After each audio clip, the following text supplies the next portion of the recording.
नमस्कार दोस्तों, कैसे हैं आप सब लोग। उम्मीद करती हूँ अच्छे होंगे। Welcome back to my channel study with Neha ma'am. आज हम पढ़ेंगे प्रत्यय। प्रत्यय की परिभाषा, प्रत्यय किसे कहते हैं, प्रत्यय के भेद। संस्कृत बहुत ही आसान है, बहुत ही सरल भाषा है। बस हमको थोड़े से अच्छे प्रकार से पढ़ने की और थोड़े से रिवीजन की आवश्यकता होती है। अब हम इसे शुरू करते हैं। प्रत्यय की परिभाषा, वे शब्दांश जो किसी धातु या शब्द के अंत में जुड़ते हैं उन्हें प्रत्यय कहते हैं। प्रत्यय के भेद, प्रत्यय के तीन भेद होते हैं या तीन प्रकार होते हैं। कृत प्रत्यय, तद्धित प्रत्यय और स्त्री प्रत्यय। कृत प्रत्यय जो धातु अथवा क्रिया के अंत में जुड़ते हैं उन्हें हम कृत प्रत्यय कहते हैं। जैसे गम धातु है, इसमें तुमुन प्रत्यय जुड़ा तो शब्द बना आपका गंतुम। तद्धित प्रत्यय जो संज्ञा, सर्वनाम आदि के अंत में जुड़ते हैं उन्हें तद्धित प्रत्यय कहते हैं। धर्म एक संज्ञा शब्द है। ठग प्रत्यय शब्द बना धार्मिक। स्त्री प्रत्यय पुल्लिंग शब्दों को स्त्रीलिंग में परिवर्तित करते हैं। सुत प्लस टाप सुता। अब हम देखते हैं कृत प्रत्यय, जिन प्रत्ययों का प्रयोग धातु अथवा क्रिया के बाद किया जाता है उन्हें कृत प्रत्यय कहते हैं। जैसे कत्वा, ल्यप, तुमुन, कुतः, कुतवतु, क्षत्रि, सानच, ये सभी आपके कृत प्रत्यय हैं। कृत प्रत्यय में सबसे पहले हम पढ़ेंगे कत्वा प्रत्यय। कत्वा प्रत्यय का प्रयोग कर या करके के अर्थ में किया जाता है। कत्वा प्रत्यय का त्वा शेष रहता है। उदाहरण हम देखते हैं। कृ प्लस कत्वा कृत्वा, क्री प्लस कत्वा क्रीत्वा। अब हम कुछ और उदाहरण देखते हैं। ज्ञा, ज्ञा का अर्थ होता है जानना। कत्वा प्रत्यय ज्ञात्वा शब्द आपका इसका अर्थ होगा जानकर। नी इसका अर्थ है ले जाना, इसमें हम कत्वा प्रत्यय लगाते हैं, शब्द बनेगा आपका नीत्वा। अब इसका अर्थ निकला ले जाकर। स्मृ धातु कृत्वा प्रत्यय स्मृत्वा याद करके। हन धातु कृत्वा प्रत्यय हत्वा मार कर। नम धातु कृत्वा प्रत्यय नत्वा नमन करके। पठ धातु कृत्वा प्रत्यय पठित्वा, आपका जो इसका अर्थ हुआ पढ़कर। अब हम देखते हैं ल्यप प्रत्यय। ल्यप प्रत्यय का प्रयोग कर या करके के अर्थ में किया जाता है। धातु से पहले उपसर्ग होने पर कर या करके के अर्थ के लिए ल्यप प्रत्यय का प्रयोग होता है। यदि धातु से पहले उपसर्ग नहीं है तो कत्वा प्रत्यय का प्रयोग होता है। इस चीज को आपको विशेष रूप से ध्यान रखना है। यदि धातु से पहले विसर्ग होता है, विसर्ग नहीं उपसर्ग होता है, तो वहां पर आपका ल्यप प्रत्यय होगा।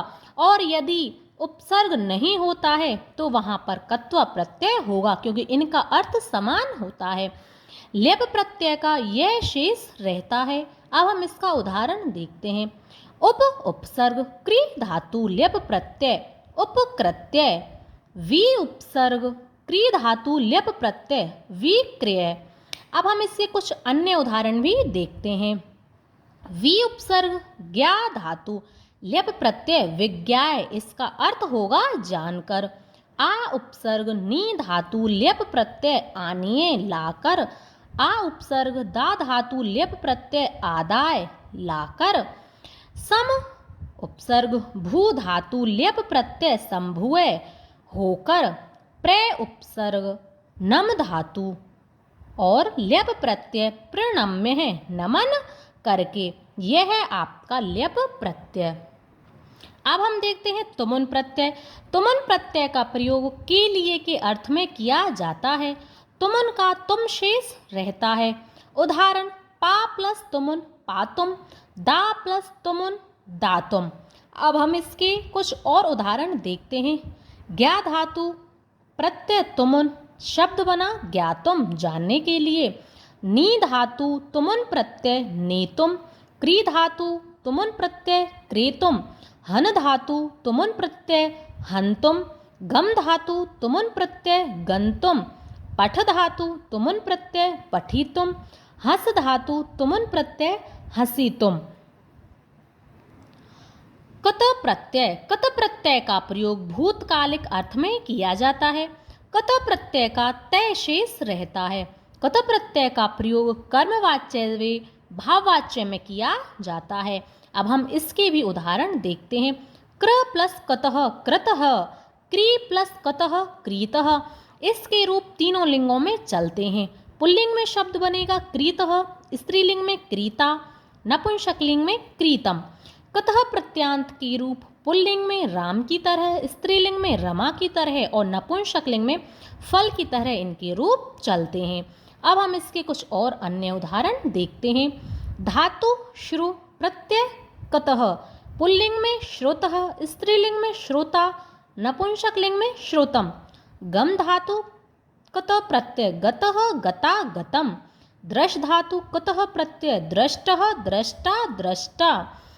क्र धातु प्रत्यय कतः कृतः कृता कृतम। कतवतु प्रत्यय, कतवतु प्रत्यय का प्रयोग भूतकालिक अर्थ में किया जाता है। कतवतु का तवत शेष रहता है। कतवतु प्रत्यय का प्रयोग कर्तृवाच्य में किया जाता है। अब हम इसके उदाहरण देखते हैं। क्रे प्लस कतवतु कृतवत, श्रु प्लस कतवतु श्रुतवत। इसके भी तीनों लिंगों में रूप चलते हैं। नपुंसकलिंग में बनेगा श्रुतवत, स्त्रीलिंग में श्रुतवती और पुल्लिंग में श्रुतवान।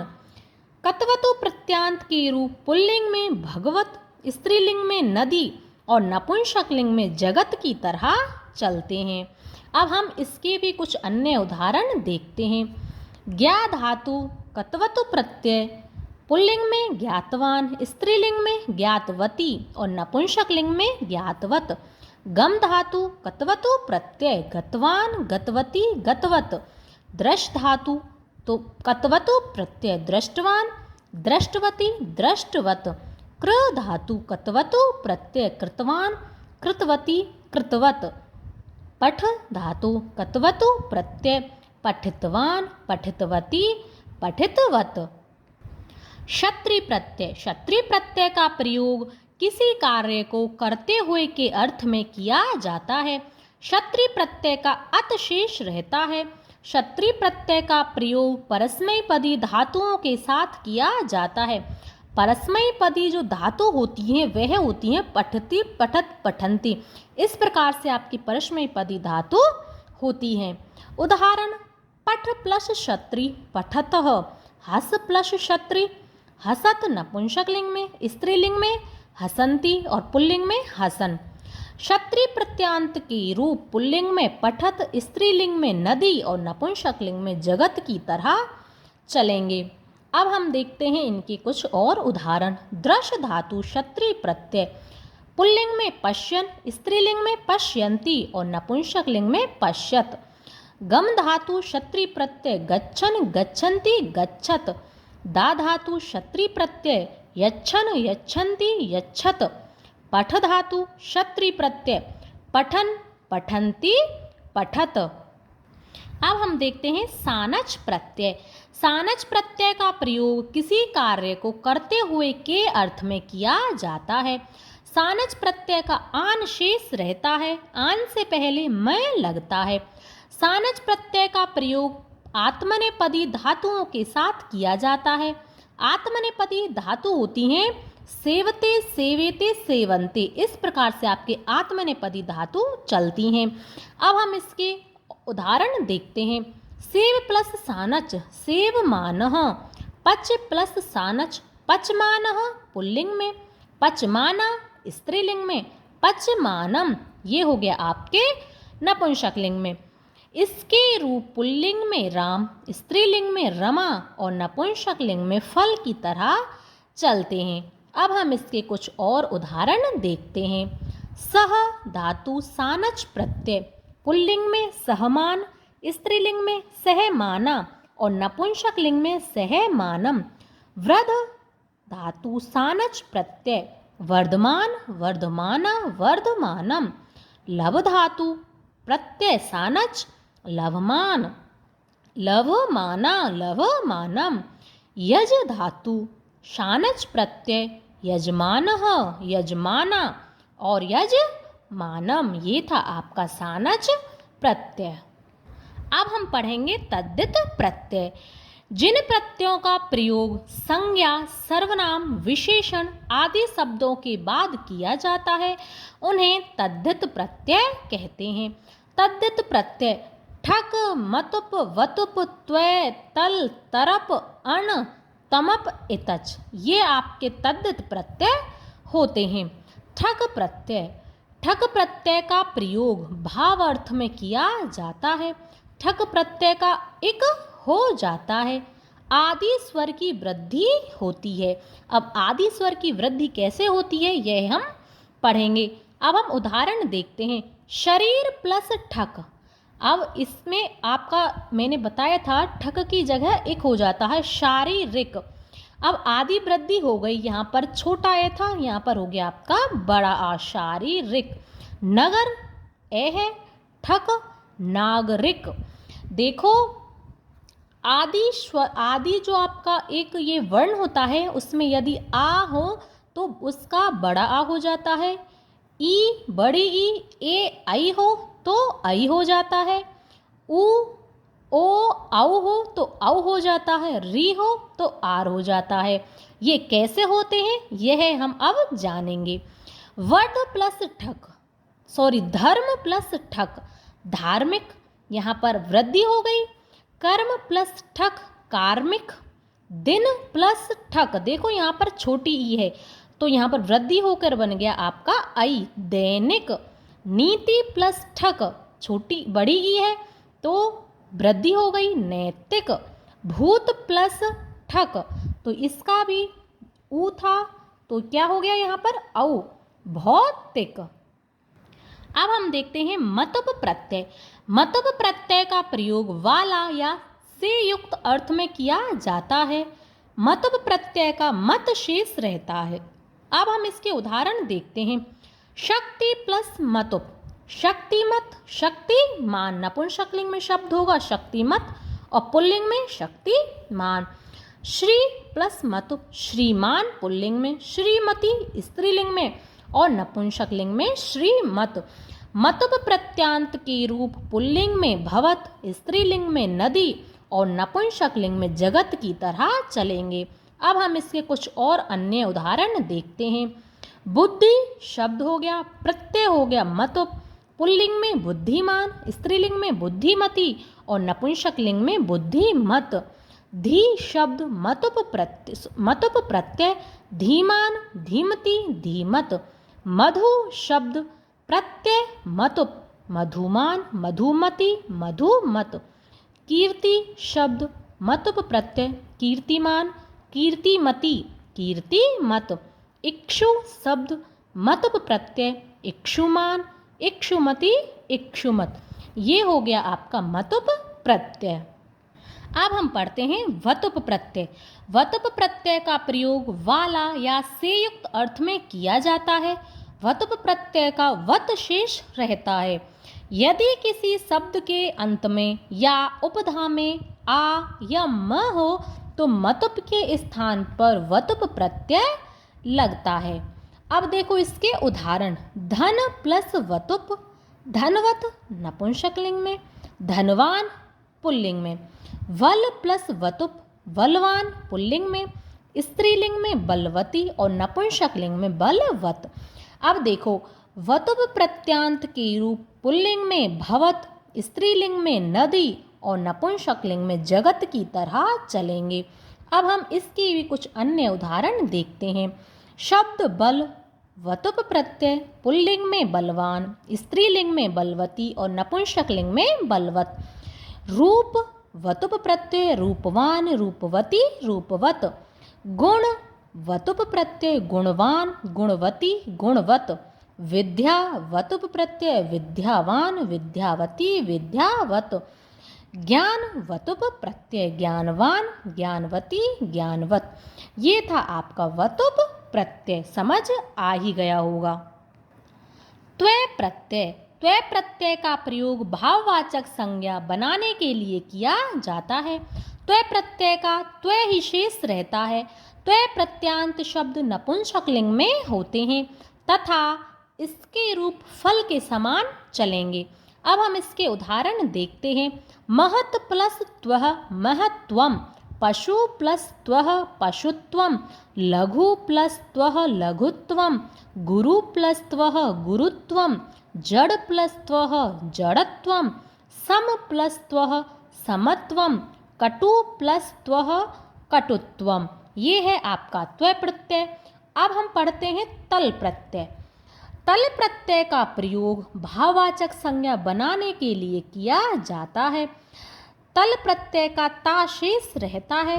तल प्रत्यांत शब्द स्त्रीलिंग में होते हैं तथा इनके रूप रमा की तरह चलते हैं।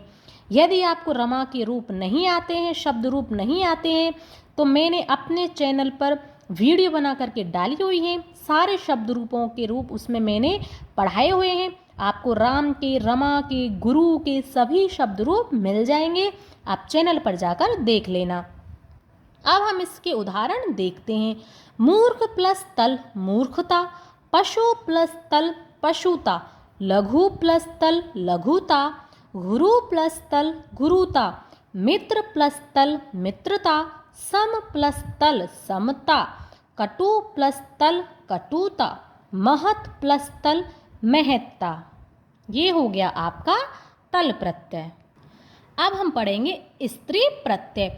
जिन प्रत्ययों का प्रयोग पुल्लिंग शब्द से स्त्रीलिंग शब्द बनाने के लिए किया जाता है उन्हें स्त्री प्रत्यय कहते हैं। ये आपके स्त्री प्रत्यय हैं। सबसे पहले हम स्टार्ट करते हैं टाप प्रत्यय। टाप प्रत्यय का प्रयोग अकारांत पुल्लिंग शब्दों से स्त्रीलिंग शब्द बनाने के लिए किया जाता है। टाप प्रत्यय का आशेष रहता है। उदाहरण हम इसके देखते हैं। सुत टाप सुता, छात्र प्लस टाप छात्रा, बाल प्लस टाप बाला, प्रथम प्लस टाप प्रथमा, अश्व प्लस टाप अश्वा, अज प्लस टाप अजा। अब देखो, यदि किसी शब्द के अंत में अक हो तो टाप प्रत्यय लगने पर अक के स्थान पर इक हो जाता है और फिर आ प्रत्यय लगता है। कैसे? बालक प्लस टाप, तो यहाँ पर इक हो गया बालिका, उसके बाद आपका टाप प्रत्यय लगा है। धावक प्लस टाप, पहले लगा है यहाँ पर इक धावी इक, फिर बाद में लगा है टाप प्रत्यय धाविका। शिक्षक प्लस टाप शिक्षिका, गायक प्लस टाप गायिका, नायक प्लस टाप नायिका। अब देखो नीब प्रत्यय। जिन पुल्लिंग शब्दों के अंत में री या न हो तो उनसे स्त्रीलिंग शब्द बनाने के लिए नीब प्रत्यय का प्रयोग किया जाता है। नीब प्रत्यय का ई शेष रहता है। अब हम इसके उदाहरण देखते हैं। उदाहरण कर्तृ प्लस नीब कर्त्री, अभिनेत्र प्लस नीब अभिनेत्री। अब आप सोच रहे होंगे कि ये त्रि यहाँ पर कैसे आया। अब हम इसको समझते हैं। अभिने प्लस त्रि, पहले हमने त्रि लिख लिया, उसके बाद नीप, नीप से बना ई, इसमें से ई रह जाता है। त्रय जो शब्द है वह तय और रे से मिलकर बना है। तय, र और ई, इनकी जो संधि होती है इसमें यण संधि होती है। यण संधि होकर के शब्द बनता है त्रि, इसलिए यहाँ पर आया है यह त्रि। ठीक है। दात्र प्लस नीप दात्री, धात्री प्लस नीप धात्री, कामिन प्लस नीप कामिनी, गुणिन प्लस नीप गुणिनी। अब देखो, वय उम्रवाचक शब्दों से तथा जातिवाचक शब्दों से स्त्रीलिंग शब्द बनाने के लिए भी ई प्रत्यय का प्रयोग किया जाता है। ये हो गए आपके संस्कृत में प्रत्यय। संस्कृत के प्रत्यय मैंने आपको बहुत ही अच्छे से पढ़ा दिए हैं। उम्मीद करती हूँ आपको पसंद आए होंगे। अगर आपको पसंद आते हैं तो वीडियो को लाइक कर दें, शेयर करें, चैनल को सब्सक्राइब करना ना भूलें। और यदि आपको कुछ और पढ़ना है तो आप मुझे कमेंट बॉक्स में कमेंट करके बता सकते हैं। जो भी आपको पढ़ना है मैं आपके लिए वही वीडियो लेकर के आऊँगी। यदि आपको पढ़ाने का थोड़ा सा भी तरीका पसंद आया हो तो अच्छे अच्छे कमेंट्स करें और इनको अपने घर 1 बार 2 बार 3 बार रिवीजन ज़रूर करें। जब तक आप रिवीजन नहीं करोगे तब तक आपको कुछ भी याद नहीं होगा। किसी भी चीज़ को याद करने की कोई भी शॉर्ट ट्रिक नहीं होती है, बस ट्रिक होती है तो एक वो है रिवीजन। याद करें, बार बार याद करें, तभी आपको कोई चीज़ अच्छे से याद होती है। और जो चीज़ आपको याद नहीं होती है तो उसका तो तब तक वो याद ना हो जाए जब तक उसका रिवीजन करते रहना। ठीक है, रिवीजन से ही कोई चीज़ आपको याद होगी। वीडियो अच्छा लगा हो तो लाइक शेयर कमेंट्स करना ना भूलें। अब हम मिलेंगे नेक्स्ट वीडियो में, तब तक के लिए धन्यवाद।